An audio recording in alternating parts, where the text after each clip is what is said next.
Welcome to... This is why musicians need therapy.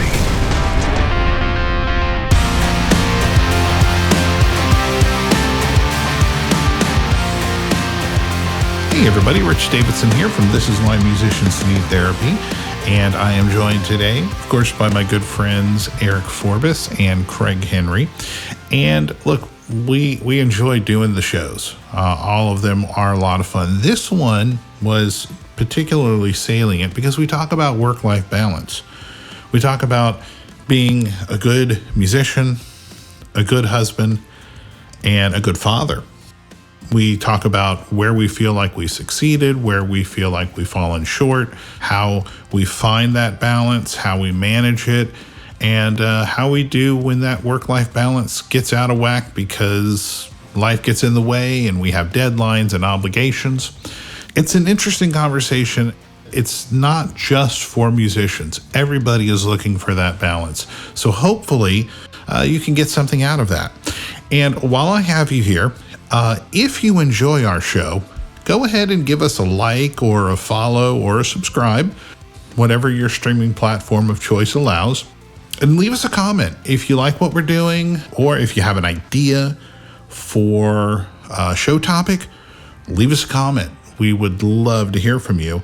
If you're feeling especially generous, share the show, because contrary to what everybody believes, sometimes it's not big time marketing that helps your podcast to grow. Most of the time, it's word of mouth. And that's how podcasts get a lot of their listeners, whether they're big podcasts or little podcasts like us.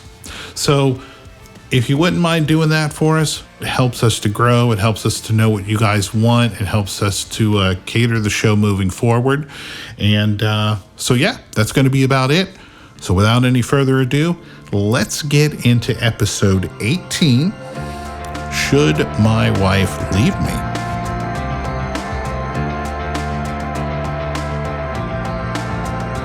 All right, guys, we are we're here. How's everybody doing tonight?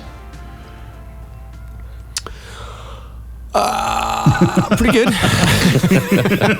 I was going to see what vibe Craig was going to bring, and I was going to go from there. I was. How much? Yeah. Actually, right before we got on here, my daughter was having a play date, and the family came to pick the friend up. They brought the little brother. The little brother just came in and was running amok, and he opened the front door and just let the dog just run free. So we just spent the last 15 minutes chasing our dog through the neighborhood to bring him home. But we succeeded. So that's good. It's good cardiovascular workout. So that's right. It was most get your cardio in for the day. Cardio I've done for all day. So. Is that the same? Is that the same dog that drags the sled in the snow? That is the same dog. Nice, yes. Nice. Yeah. The That's a cool video. 90-pound. He loves to run when he gets the chance, and we've been a little slack. He hasn't had his walks and whatnot of late, so he was a bit like, you know what, fuck you guys, I'm out of here. We go. It's like I'm out of here. Yeah, and we have our front yard is not fenced. We're on about an acre of land here, and it's just free for all once he gets going. So, but yeah. It's a neighborhood with a lot of twists and turns too. There's lots of places for him to run to. There are, lots of interesting places. It's a really cool neighborhood, though. I haven't. Yeah, it's cool. I have not been out that way ever. It looks like the mountains. It looks like Western North Carolina kind of. The neighborhood reminds me of that. Huh. Yeah, we have. I mean, we're in Hillsborough, and we have people that live in Hillsborough that go like, I didn't even know this was back here, kind of thing. It's a little sleepy, little secluded street. It's nice.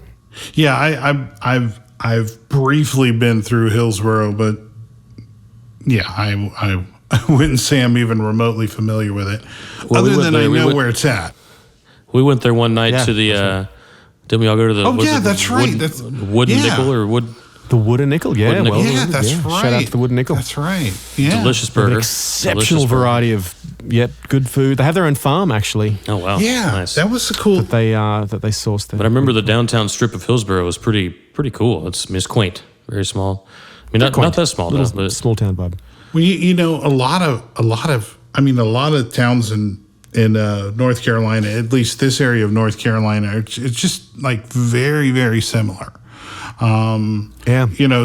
Obviously to varying degrees in terms of popularity and whatnot in crowds and things like that. But but the truth is that it was the same way in Florida.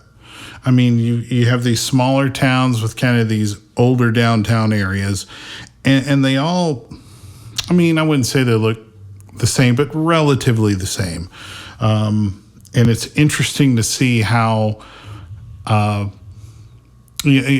things go in terms, because like I was driving through downtown Fuquay the other day, and they've got this like kind of really trendy like coffee shop / vinyl store, listening room kind of thing, and it seemed really weird to be in Fuquay, but there's a lot of those. There's like right across the street from a kind of a I don't know what you would call it, but kind of a trendy barbershop kind of thing, and so yeah, and I see that a lot in a lot of downtown areas, and of course that also comes along with different restaurants and stuff, like the place we went to in Hillsborough. Yeah, it was kind of cool. It was cool, and I've noticed a lot of similarities in some of the smaller downtown areas. But hey, the guy I played with this past weekend, he said Fuquay, but it is Fuquay, right? Yeah. Okay. Although I will say that the most creative the way to pronounce that was the English Google Maps, I think it was, and it was they've changed it now, but it used to be Fuckay, which I found. My wife and I always got a kick out of that. That was funny. Do you guys remember? I remember I feel like I was in high school. Sometime the Olympics around the late 90s, maybe early 2000s. The Australian basketball team was quite good, best they'd been in a while, and they were playing the Italian team, and the Italian team had this basketball player called. The commentators were saying Fushka, but it was spelled Fucka. Oh yeah, that's nice. I don't know if you remember that from the Olympics. I don't remember that, but I wish I had. Fucker. Do you think they were just inventing a new pronunciation to avoid having? I think they kind of had to. They were like, I mean, how do we? Yeah. Was he good? Did they say his name a lot? Yeah, he was good. Yeah, he was like the point guard or something. He was really good. Yeah, that's funny. I love funny names. I'll have to check that out. Look it up. Yeah, absolutely. On that note, yeah, we go from basketballs to this. So here's the thing. Being a gigging musician is kind of a bit of a strange life, because gigging musicians, and we've touched on this before in the show and in past shows, gigging musicians are typically working when everybody else is off, nights, weekends, holidays, things like that. A lot of times when most families are getting together is usually the time when the gigging musician is headed out the door to go to a show. And the thing of it is that the people who love the gigging musician the most, they don't only share in the good parts of the career, but they also have to live with, late nights, missed dinners, canceled plans. And the reality is that sometimes the passion for the gigging musician often asks something from somebody else close to them.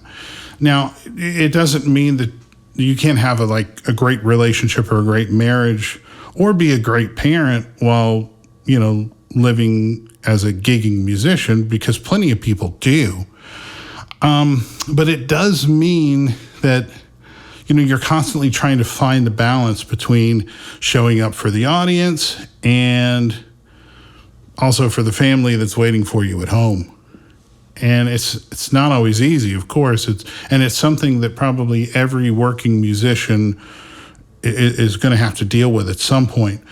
So I guess probably the basic question I would ask, because you guys are gigging musicians and parents, in your estimation, what has been the hardest part about balancing being a musician with being a spouse and a parent? Guilt, I think. Guilt that I put on myself. Guilt that that my wife is stuck doing so much when I'm gone a lot. Guilty that I, missing things that my kids are doing, missing holidays. I always think to the times where, like, it's time for everyone to go trick-or-treating and I'm driving away to go play, which, it doesn't happen every year, but it happens enough. And, obviously, Annie and I haven't had a New Year's Eve together since we met. Hopefully that'll change this year. But, those are things that go along with it. And I'll say too, Rich, to add to what you said, we talked in episodes past about the kind of euphoria, dopamine high you feel after a good show. So coming, and how hard it is and can be to come down from that. So dealing with that while also coming and trying to give the best of yourself to the people who really deserve it, is hard. It takes effort, and I think when I was thinking about this, I was thinking that and I can think of several off the bat. I'm sure there's a lot more that I don't know. When the artist goes on the road for a long time, I feel like inevitably comes a sad on the road song about missing home. It's the maybe the hardest part of it. So. Yeah, it's an interesting paradox, because I feel like over the years I've looked at, if you just look on a weekly basis, the hours away from home, like depending, if you're working a Thursday night, that maybe adds up, but predominantly Fridays and Saturday nights, the flip side is you do get a lot of time during the week, but as you said, Rich, the bulk of those kind of social activities happen on a weekend, so even though you may technically be able to spend more time with your family than perhaps you're someone working a traditional a day job, the weekends are tough. And to add to what you're saying, Eric, I agree with all that, is the fallout from the late nights. Like Sundays, I'm usually just a wreck, or I'm driving home from Charleston or somewhere, it's and then it takes me a good couple of days to get just my sleep rhythm back. So it's the sleep rhythm I'm is grumpy huge on a Sunday, and the sleep rhythm is huge. Yeah, it's yeah. And the social battery, my social battery dies. And Sunday, when everyone's like wanting to socialize, I'm like, I just had a really loud night filled with screaming drunks the night before. I don't want to hear it. The sensorial overload of, that's right. Yeah, Sunday I just want to have earplugs in and just it's tough. Well, I think that Craig, you kind of touched on this, that okay, I'm working the weekends, but I have all this time off during the week, or hopefully. And a gigging musician is different from like a touring musician in that respect, because that's right. And Craig, this because you've done both. You've been out on tour, and sometimes you can be out on tour for an extended period of time, and hopefully you're in a position where you can have at least, maybe partially or equally the same amount of time off. So like if you're a touring musician and you have a family, you can almost kind of make up the time. It's probably not as simple as that. But when you're a gigging musician, it's like, well, we're doing this every weekend. where it's constant because it's not like, oh, I have these huge bank of shows, I'm going to be on the road for 8 weeks or something like that. No, you're and then think about if you're juggling a day job with that. Well, and look, I understand the practicality of it because sometimes, financially you need to work that much. And I guess that's kind of the big thing. And we can talk about it from a musician standpoint, but it's a societal standpoint. I've heard a lot of talk these days about work-life balance. And I'll admit to being a little slow to come around to that because we didn't have work-life balance when I was in my 20s. It was like, well, you were broke, so you worked. And you just tried to fit in life when you weren't working. I never walked around feeling as if I was entitled to taking as much time off as I did working. But there's a lot of discussion about that today. I don't think it's necessarily bad, but there's a practical side to it. But I guess the question is, we talk about how we feel about it, but another question I would ask is, has any of your spouses, do you know if they've had to or what sacrifices they've had to make because of your music career?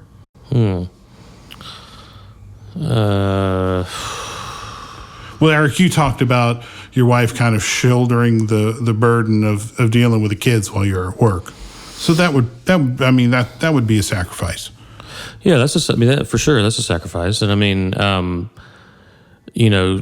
still wanting the kids to have the cool experiences and hang out with other people and all that stuff. But it's a lot harder when I'm not there. So she has more to deal with. Yeah, it's definitely tough. Yeah, exactly. I'm sure there's been countless social activities that my wife hasn't been able to attend just because of the fact that my gigging, I was going to say takes priority, but I don't know. Maybe there's no shame in saying that. But that's what we've collectively decided. It's not like a blindsiding thing, but. And look, this is all drastically different once you have kids, obviously. I would say even sort of to follow through on that even more is like, I do feel like my wife's quite creative. She loves singing. She loves dancing. She's really, really, really creative in lots of different realms. And I think I know that she has felt obliged. She's like, well, I have to someone's got to hold down a real, quote unquote, real job. She's a registered nurse. She's an RN. But I feel like that's been tough. That has been tough. She gets to see me go out and be creative and perform and record and do and tour and travel and that kind of stuff. And and that's a much bigger kind of issue, but huge sacrifices. It's demanding. It's tough. Yeah, I'm sorry, Eric. Go ahead. Well, I can't believe you heard me. I was just a soft inhale. Hey. I didn't even say anything. Whatever animal hears really well, I'm like that. I don't know what they are, but I'm the opposite of that animal. No, I was going to say, I think it's, this topic certainly extends far beyond a working musician. There's lots of people that work a ton of hours in different fields, a lot more than we do, and are away from their family. But we're talking about, I think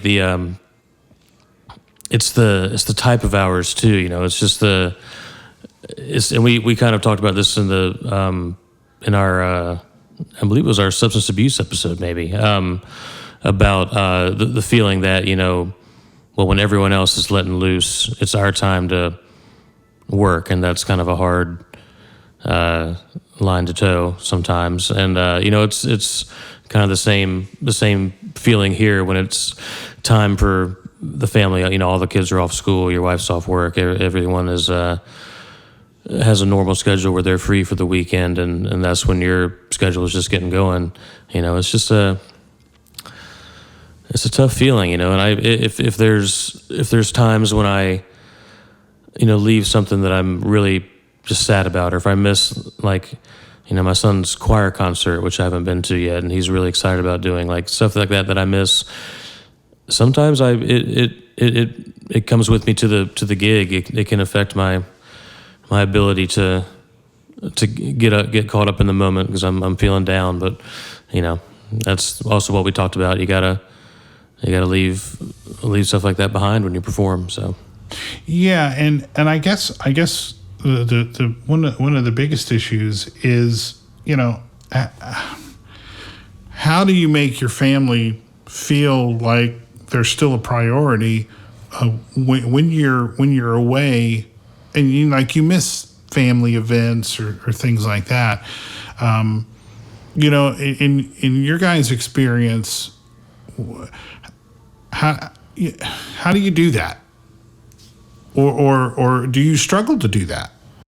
Yeah, I'm trying to think of like my wife's family. She has a lot of family in Albuquerque, and there was I think Eric, you used to play there too occasionally. There was a piano bar in Albuquerque for a while. I loved Albuquerque, I have to say. Yeah.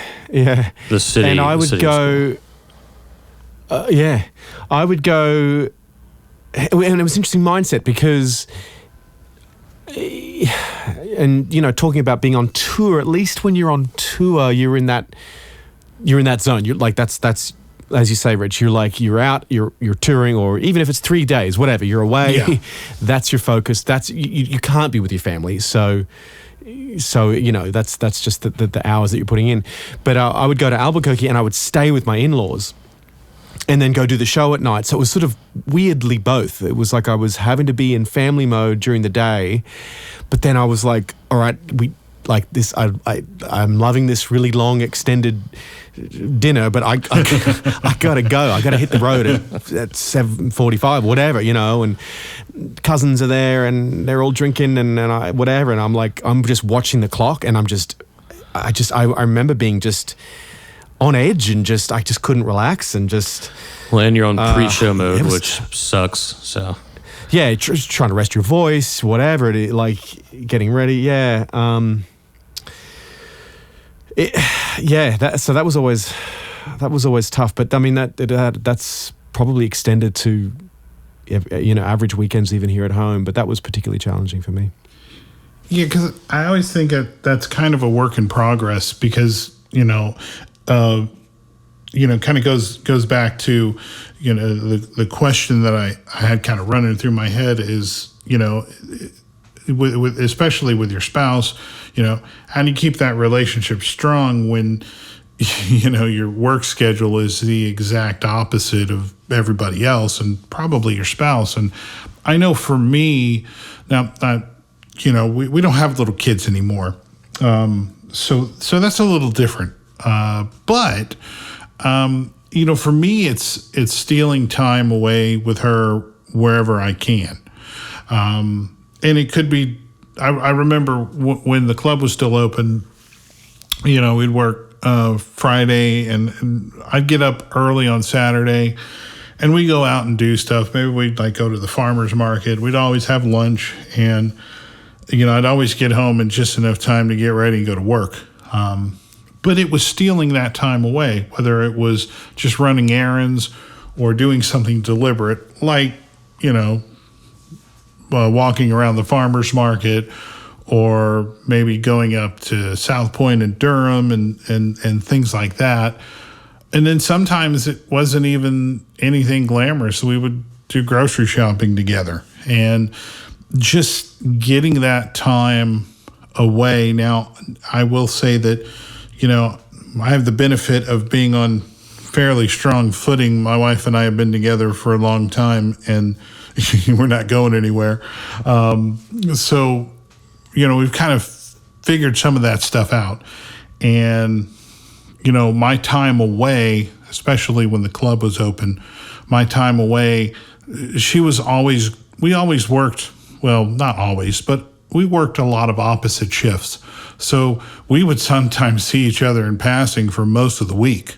So she was always good with being by herself. And she was happy that I was doing something that I enjoyed. But I will say that towards the end, I was like, I kind of like to be home a little more. I'd kind of like to have those weekends where we could just hang out and we don't even have to do anything as long as we're in the same house. And that didn't happen, gosh, it was almost 7 years or so. We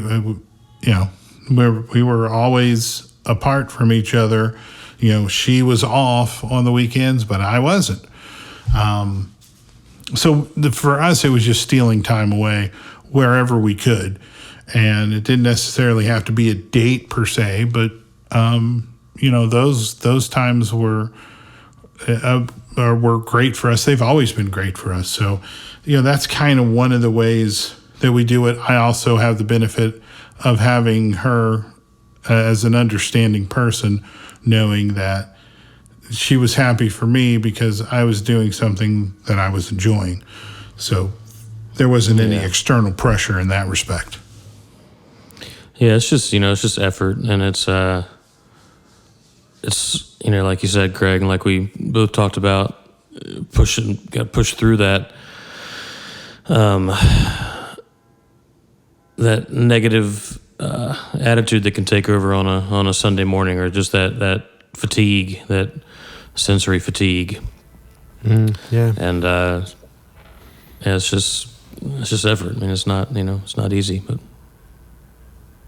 Well, and I wonder too, so Eric, when you guys met, you were already doing dueling pianos? I was, yep. So see, for me, when my wife and I met, I was touring, but I'd been doing it for about 9 years, and in fact, the tour that I met my wife on was a 7-month tour. We were away from Australia. Did she come to one of the shows and it started from there? She did, but not only by my invitation. We actually met at a Starbucks one morning. Nice.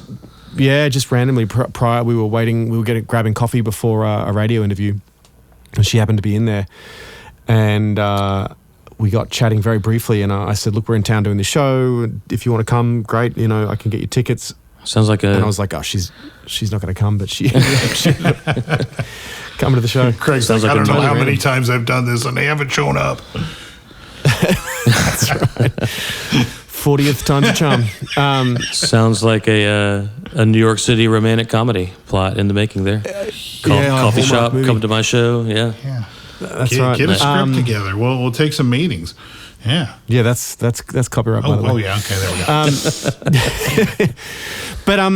But I mean, that had been 9 years that I'd been doing that, and we talked a lot about how I was like, no, I really, I want to kind of hang up my gigging shoes. Like this is, like I'd spent the bulk of my 20s doing that, and I really was wanting to just not be traveling as much.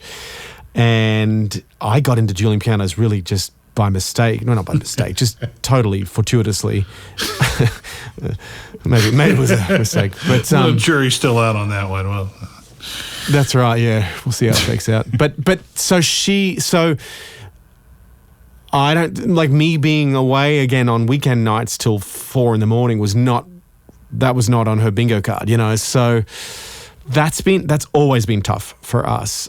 Is that balance of like, well, I thought you were always going to try and be home more, and now you're traveling, but also with an understanding that that's kind of how you make money as a musician. And gosh, we've talked ad nauseum about how the record industry has changed, and really, the bread and butter for musicians is kind of getting out and literally being in front of an audience live performing. So that's an ongoing thing for us. But I mean, gosh, we've been married 17 years now. But it's still an ongoing thing. And that's, I'm a bit like you, Rich. I like our time where we're just hanging out. It could be we're just in the same room together and having breakfast, or just really, or chores or shopping or whatever. But but Emily really likes more like focused time, and she'll say, she's like, it doesn't have to be a big grand date. It can just be like, hey, let's go walk the dog. Let's take some time to really focus on each other, and it's easy to forget those small moments too. So I will say it's definitely still a work in progress. Oh yeah, because I think really our lives are made up mostly of those small moments rather than the big moments, and we miss those so often, and those can be the most important, not only just for us but for the people around us. At least that's been my experience. Yeah, exactly. So that's right. So here's another question. It kind of flips the script a little bit. See how I can word this properly, but how has becoming a parent or a spouse changed the way you look at music and maybe success in the music industry, as like a gigging musician? How is being a husband or a father changed the way you see that? Because I'm sure it was probably a lot different when you were single, but now, of course, we're not anymore. That's a really good question. Yeah. Yeah. I mean, I guess you're going to, right off the bat, you're going to behave with a bit more responsibility, ideally, right? So, I mean, you when the gig is over, you are going home. I mean, there's always the will to provide. So, you have a sense of pride that you're, if you have a really lucrative gig or a really good night, you're bringing home essentially a bag of money to the family, and there's pride in that, and you got cash the next day, and kids, want some candy, and it's all good. Here's a couple bucks, So I mean, there's pride in that, but like I said at the beginning, it's I've totally lost my train of thought. I keep coming back. Candy. I keep coming back to the trying not to feel guilty, trying not to, because I probably put some of that on myself, but trying not to feel guilty, trying to make sure that I find that balance and make sure that I am taking advantage of whatever. Yeah. Well, do you think I think it maybe pushes you to be a little bit more opportunistic and maybe a little more creative, in order to be able to have a little bit more balance with your family, but still be able to do music. So, I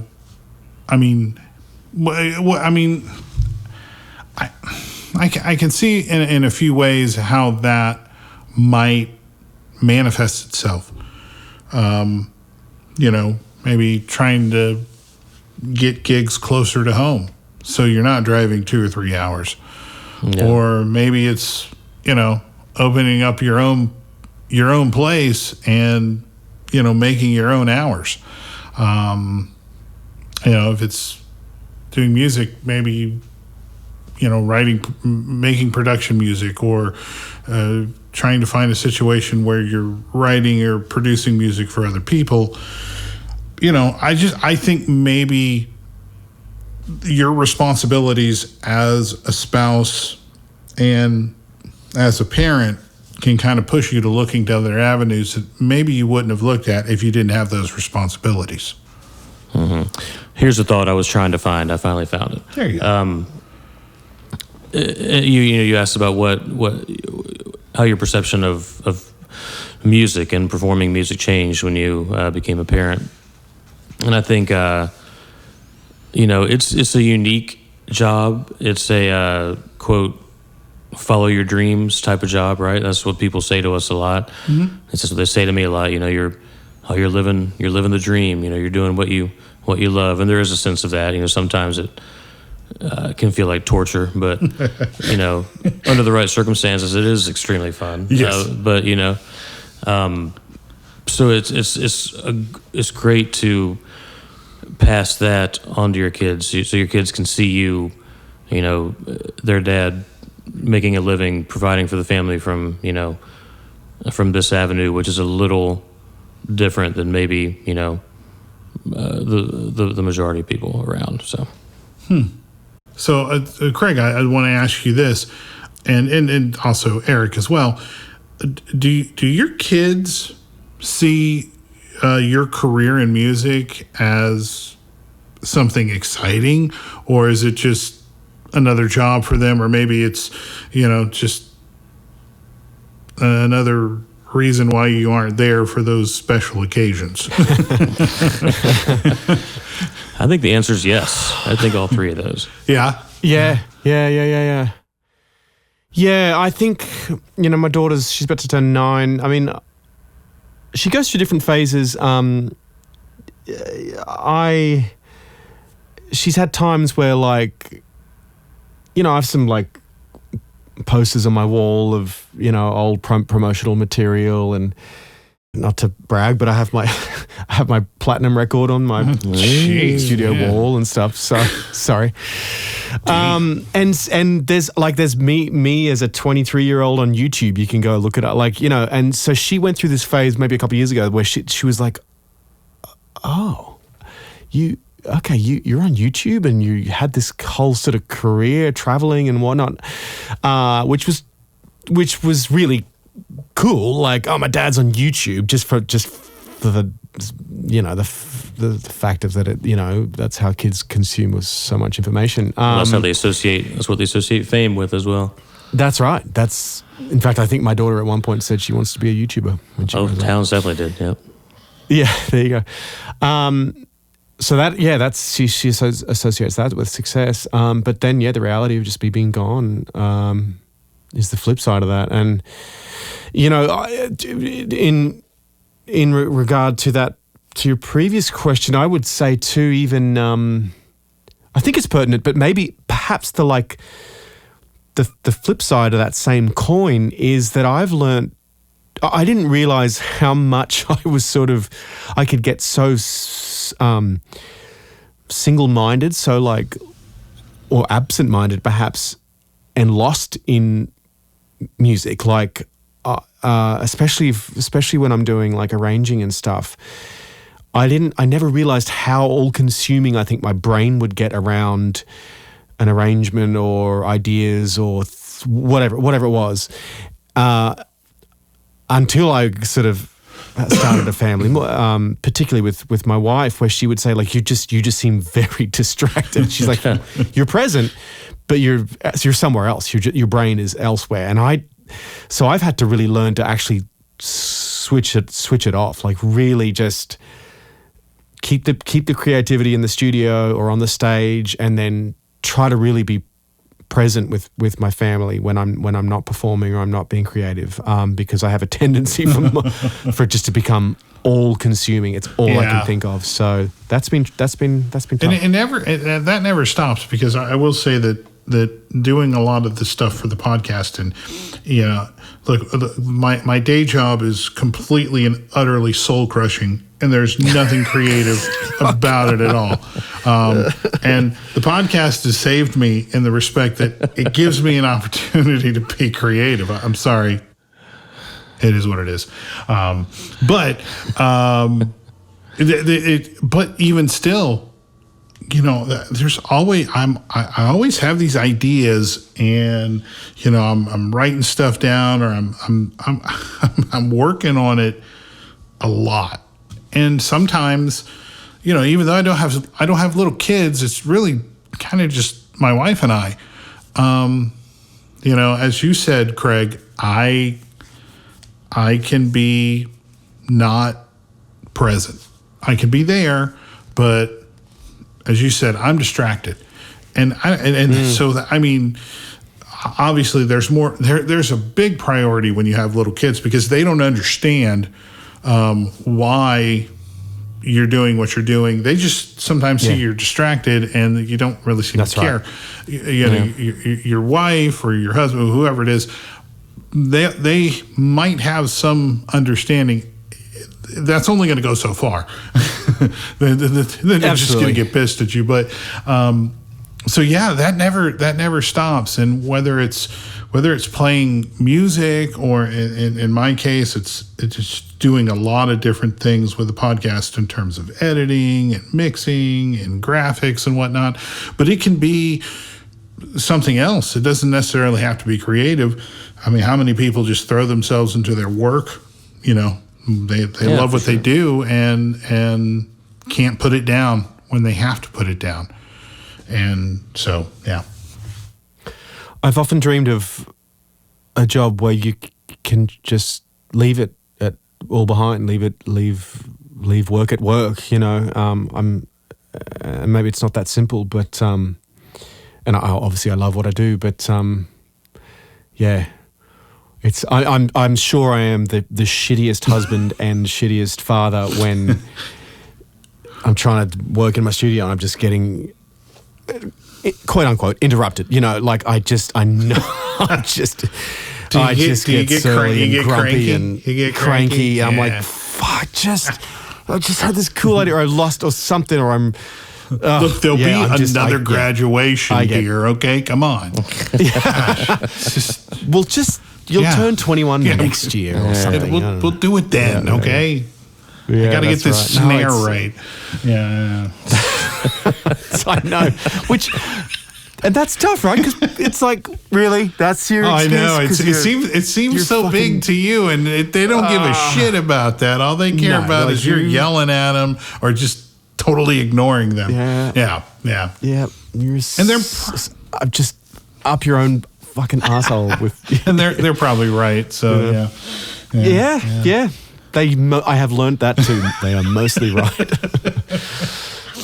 And like I said, it is such. Look, I don't know if we'll ever find that true balance. I think there are times in our life, whether you're a musician or you're an accountant or whatever you are, there's going to be times where that work-life balance is perfect, but there's going to be other times where it's not going to be. And that's just a reality. So I think it's always a work in progress. What did we talk about a couple episodes ago? You know, your journey through mental health is likely never going to be over. You know, it never is. There's always going to be something to work towards. And I think the same thing with this elusive work-life balance that, you know, sometimes it's going to be spot on, and other times it's going to be completely out of whack, and you know you just got mounting obligations at work, and it has to get done, and something has to get sacrificed. That's a big one. It's just often you meet just ridiculous timelines, and it's just what it is. And so I think to think that it's just going to be very linear, and you're going to find that, planned, and then I'm in the pocket. No, that's not going to happen. No. You might be there for a while, but it's going to go off. It's going to go off the rails at some point. And the good thing is, or what you can really hope for, is that you have people around you that can weather that storm and can help you. A spouse can be very helpful to your children when they may not understand why you have to be away or why you've locked yourself in the studio, whatever it is. You know, your spouse can help to smooth that over. And then, of course, it's going to be your responsibility coming back to kind of try to make that up as much as you can. But if you have somebody like that, if you have a spouse or a partner that can kind of work with you on that, because like I said earlier, they probably have a better understanding of the reality, of the practicalities of having to get things done on a timeline, whereas children may not understand that. So they can help you out with that. And that's a really good thing. Sometimes you need that because, you know, maybe they can explain it to the children better than you could, or, you know, who knows? That's a really good point. And in fact, you know, I will say, like, props to my wife. Often I can clearly think of times where she has said, look, daddy needs to work, daddy needs to, you know, and it's Yeah, because it's hard to hear that from me when I'm maybe in that mode or whatever. It's very valuable. It's extremely helpful. But also a spouse that you can trust, that when they call you out, you know that it's up to you to change something. It's different, you know. Having that relationship where they can come and say, you know, I really need you to snap out. I really need you to be here. And then, you know, that being a friendly exchange rather than growing to feelings of resentment if you're constantly in a bad mood or constantly distracted, you know. So just having that ability to communicate clearly. Communication is caring. Communication, that's huge. Apparently. I wouldn't know, but apparently it's huge. There's so many jokes in that, but no, we're going to leave.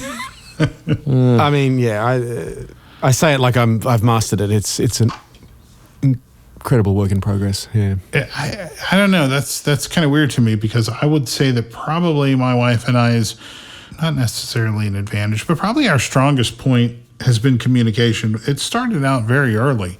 Nice. And you know, we went through a time where, you know, it was almost embarrassing sometimes, just talking about some of the things that we talked about together. I don't know if there's anything that has happened to me either currently or in the past that she doesn't know about, because, you know, I've told her about that, and vice versa. And I guess I know I understand it happens, but communication between my wife and I has been such a present thing in our relationship that when I hear people that don't have it or struggle with it, it's just, I don't know. I don't think it's odd. I have a hard time understanding that but there again, you know, who am I, right? I don't have to understand everything, or maybe I do. I don't know. But yeah, it's communication is. I mean, when you unlock that, gosh, it makes things so much better and so much easier because, you know, there's especially about stuff like this. If you're communicating well, as you said, Eric, your spouse, or maybe Craig, your spouse can call you out. And if you have good communication, you may not take it very well to start with, but, you know, you can process it pretty quickly and realize, hey, you know, they're probably right. Well, it comes from a place of love. If you know it comes from a place of love. Absolutely. Well, I think it's probably about time to land this plane, but I'm sorry. I got a visual there of, like, my head just instantly went to, well, how good was the episode? What kind of plane are we landing? Is it a private jet, or is it the Wright brothers half beaten to death little glider? Yeah, we're coming down to the tarmac with duct tape hanging off of it is what we're doing, right? That's right. Yeah, I don't think we want that. But I guess I'll just leave this last question and then we can wrap things up. But when your career is over, when you've retired or whatever, what do you hope your spouse and kids remember the most about you? Career related to the career? It can be anything. Well, look, I'll tell you. Let me start. Because my dad worked very, very hard. He had a work ethic like I never knew. I never had that kind of work ethic. But he always liked to be as supportive as possible. And I remember when I was playing high school baseball, the first season I played, we were playing a home game, and it was probably the last 2 or 3 innings. and he showed up. He had just got off work. He still had his work clothes on. And so I saw him as two things: somebody that worked really hard, but somebody that supported me the best way he could. He couldn't get off early to see the whole game because it started too early. And he was still at work, but he made it out to the game. He could have said, it's too late. It's not worth going. Yeah, he could have going down. And he would have been right too, but he did. He came out. And so I saw him as two things. I saw him as a very hard worker and someone who spent a lot of time working, and I know now why. But I also saw somebody that was supportive of me, and maybe he didn't see every second of the games that I played in, but the time that he was there was appreciated.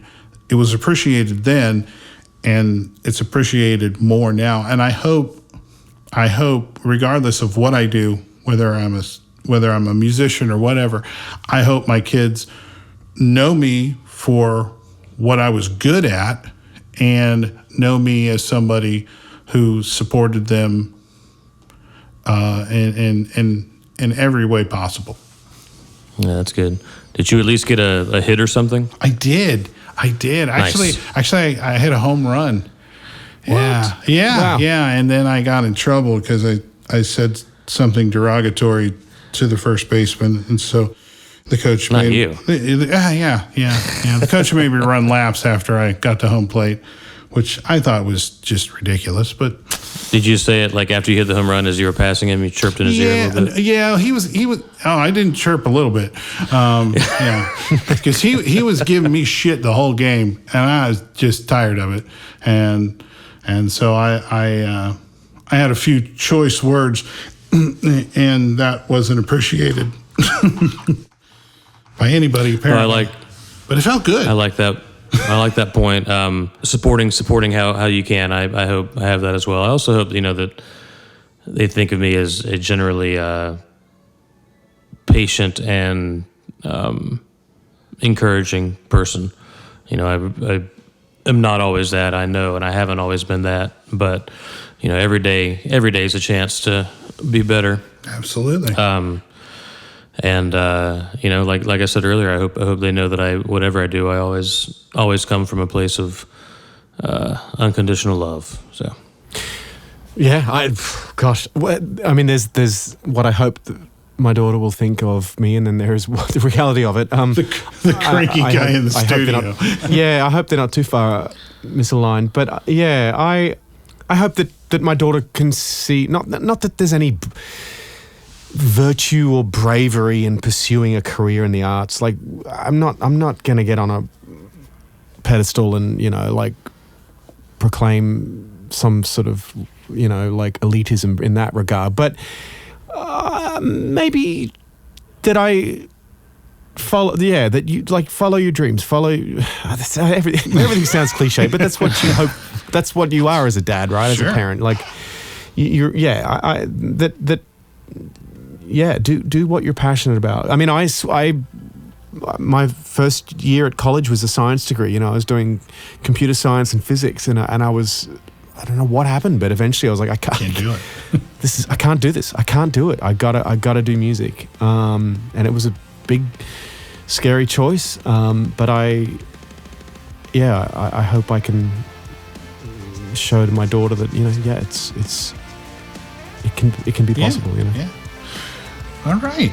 Well, I think that's going to do it for us. But good conversation, guys. It was nice getting back and talking with you. We haven't done it since we had John on the show. As a matter of fact. It's been a while. Yeah. So, I guess that's going to be it. So that's it.